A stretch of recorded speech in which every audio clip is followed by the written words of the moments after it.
se dizia era: cada moeda que se ouvir nesse gasofilácio, caindo aqui no gasofilácio ou na sacola de arrecadação, é uma alma a menos no purgatório ou no inferno.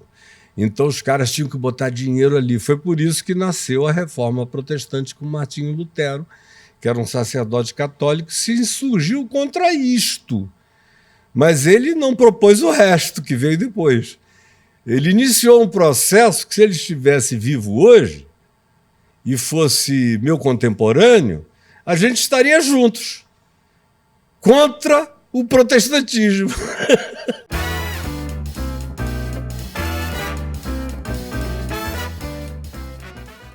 Você falou lá atrás que seu avô era um cara que ajudava muitos pobres, né? Uhum. Por que essa onda, não sei se é uma onda, acho que sempre existiu, né? De aparofobia, né? É. Que é a pobrefobia, vamos dizer assim. É. Por que o ser humano odeia tanto o pobre? Porque, na realidade, especialmente no ocidente da Terra, porque isso não é na humanidade toda. O hinduísmo e os hindus, os indianos da Índia, não são assim. Exatamente. Ao contrário, o pobre tem até um certo status, dependendo do que eles lá fazem diferenciação entre castas, mas não entre, por exemplo, a escolha de viver uma vida simples. E tem vários povos na Terra onde esse conceito de pobreza praticamente nem existe, em tribos muito primitivas. Ou, por exemplo, eu sou amazonense. Eu visitei muitas tribos e convivi com tribos genuinamente autóctones, que era gente onde a FUNAI não tinha ainda chegado e nem todas as corrupções ocidentais não tinham ainda alcançado aquelas pessoas há 50 anos atrás, 60 anos atrás. Ainda havia indígenas muito, muito naturais. E você não encontra pobres entre eles, tudo é comum. Tudo ali caçou, divide. Não tinha dinheiro também, não tinha dinheiro rolando. Essa né? troca. Não, sai todo mundo para caçar, volta todo mundo com o produto da caça, bota tudo na mesa de todo mundo, o fogo é comum, e aí todo mundo comia da mesma coisa. Então, nós, no Ocidente, temos isso muito também por causa do cristianismo. O cristianismo foi que começou a glorificar a riqueza, não o evangelho.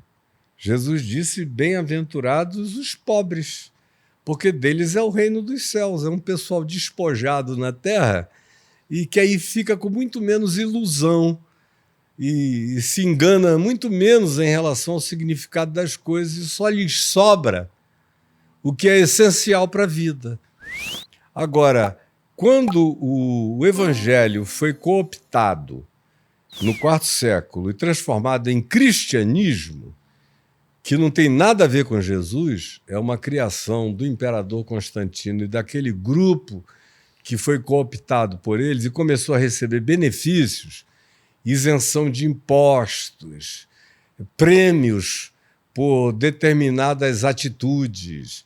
O império começou a dar vantagens especiais para quem se convertia, como está acontecendo agora. Um bom e velho dinheiro, né? Bom e velho dinheiro.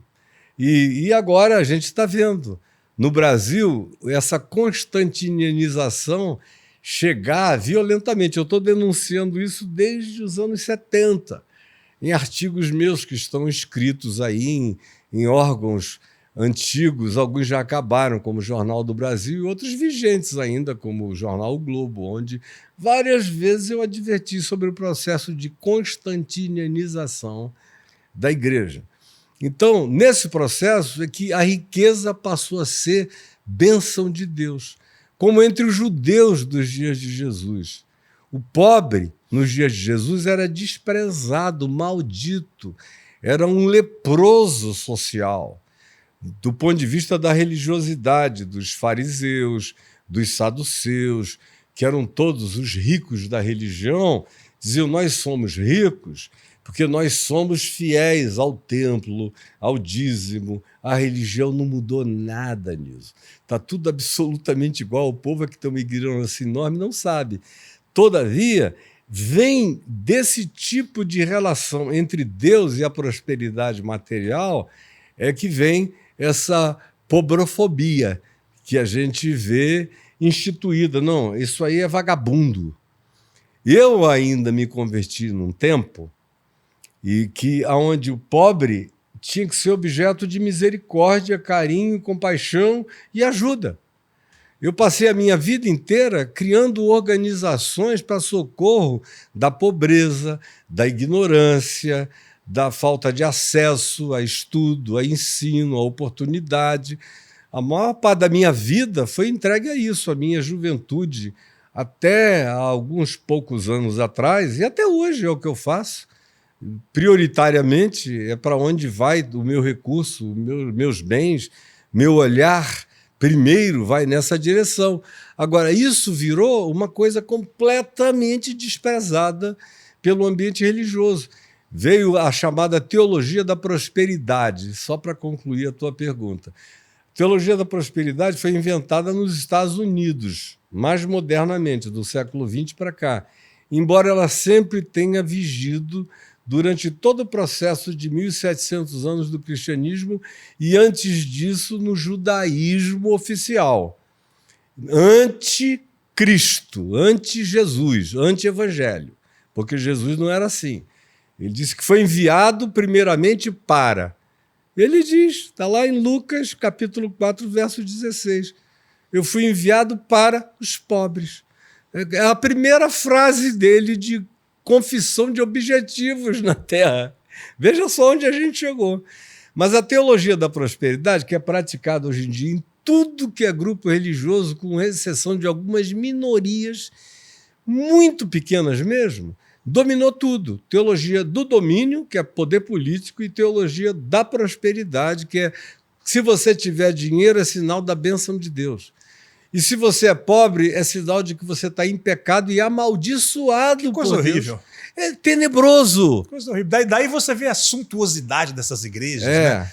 Coisas enormes. O próprio Vaticano é uma coisa, uma ostentação absurda, com tanta gente passando fome. Você veja só, o Vaticano foi construído com base em indulgências, venda de indulgências, que era assim. Quanto mais você der dinheiro, o que se dizia era cada moeda que se ouvir nesse gasofilácio, caindo aqui no gasofilácio ou na sacola de arrecadação, é uma alma a menos no purgatório ou no inferno. Então os caras tinham que botar dinheiro ali. Foi por isso que nasceu a Reforma Protestante com Martinho Lutero, que era um sacerdote católico, se insurgiu contra isto. Mas ele não propôs o resto que veio depois. Ele iniciou um processo que, se ele estivesse vivo hoje e fosse meu contemporâneo, a gente estaria juntos contra o protestantismo. Porque a proposta dele, originalmente, era muito simples. Era nós somos salvos pela graça de Deus. E essa diferenciação que a religião tenta criar é blasfema. Não tem nada a ver com Jesus. Aí a gente vai viajando justamente para o polo do antagonismo total e absoluto a Jesus e se cai nesse repúdio pela pobreza. Quer ver outra coisa? A gente falou da pobreza, mas o marginal que faz a coisa errada. Eu me converti com a obrigação de buscar essas pessoas para convertê-las ao bem. Hoje em dia bandido bom é bandido morto. Não é uma solução muito... Cara, isso era uma blasfêmia no passado, dizer um negócio desse. Era pecado abrir a boca para falar isso. E quando eu me converti, eu tive muita dificuldade. Meu pai me perguntou, qual vai ser o teu maior problema, filho? Eu falei, pai, em primeiro lugar as mulheres, porque eu tinha uma facilidade muito especial com elas e elas Pegador, comigo, né? Pegadaço. Pegador. Todo tem dia cara, tem pinta uma de pegador. diferente. E não gostava de relacionamento contínuo, era variedade enorme. Então, pai, mulher, pai, elas passam aqui. Eu morava eu tinha morado em Copacabana há muito tempo, treinei jiu-jitsu lá com Hollis Gracie, Reison Gracie, Carson Gracie em Niterói e tal, pegador para todo lado em Copacabana, Ipanema, em Manaus, meu Deus, Manaus ainda era mais fácil, era pesca, era Piracema. A amazonense, a mulher amazônida, é muito ávida. Era aquele monte de mulher pulando na canoa, Piracema. Você não precisava fazer nada.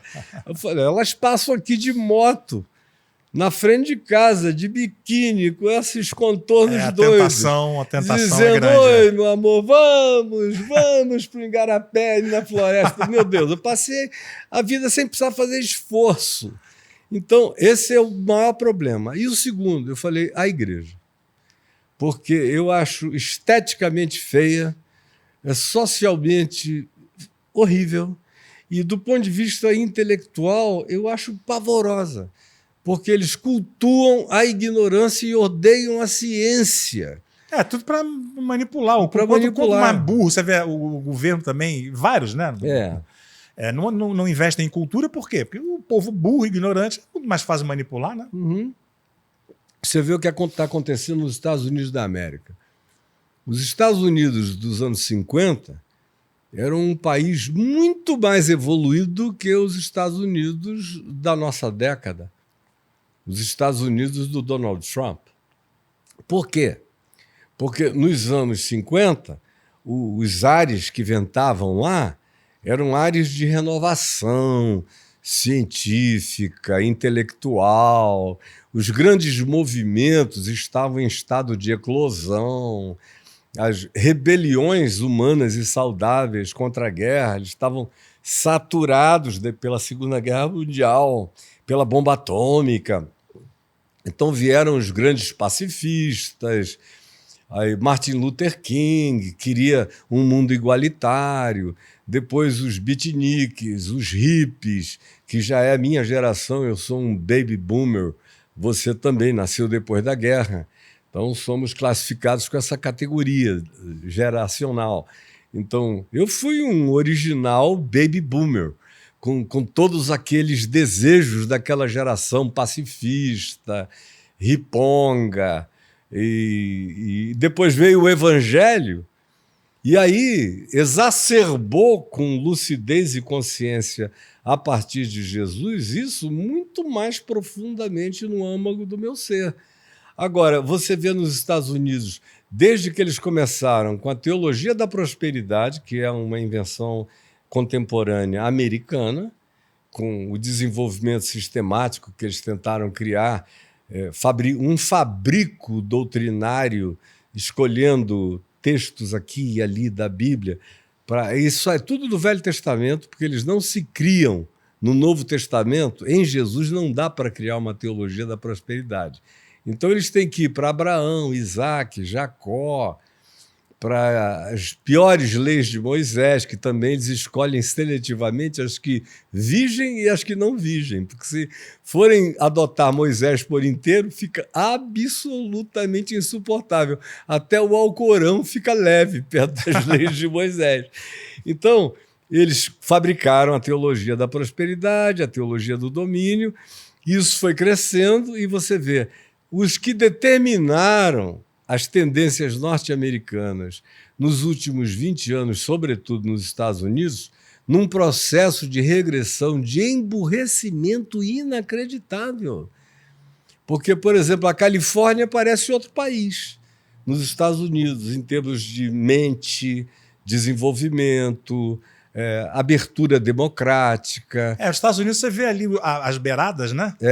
Nova York, Chicago, que pega mesmo ali no meio, né? Nova York, que é também um outro polo de abertura.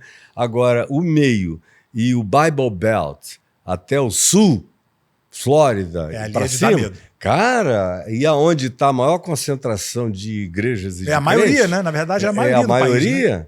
Aí você vê os caras escolherem o impensável, o inadmissível, o inconcebível. Como é que pode um negócio desse? É uma regressão. Se de um lado tem lá evolução tecnológica, quanto mais a tecnologia se desenvolve de um lado, mais a concepção e a criação humana, do ponto de vista humanitário, se atrofia, se mediocriza, se desevolui de uma maneira horrorosa, de modo que tem lugares nos Estados Unidos que estão virando verdadeiros talibãs religiosos e dando força para aquilo que a gente nunca imaginou que aconteceria nos Estados Unidos. Não, e pensar que a Ku Klux Klan existe até hoje, né? Isso lá, é uma coisa...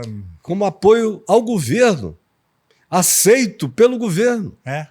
O governo não combate, né? Não combate. O Steve Bannon, que é o Olavo de Carvalho deles, né? Olavo de Carvalho. Aliás, o Olavo de Carvalho se tornou o Steve Bannon brasileiro. Foi beber naquela fonte perversa, onde tem tudo que de ruim se possa conceber. E tem alguns livros importantes que foram produzidos na última década, estudando esse fenômeno americano, que mostra as entranhas, os intestinos dessa fabricação horrorosa. E que chegou aqui, o povo bebe isso a largos sorvos, glute, glute, glute, sem saber nem o que estão ingerindo. É uma ingestão de veneno espiritual e humano.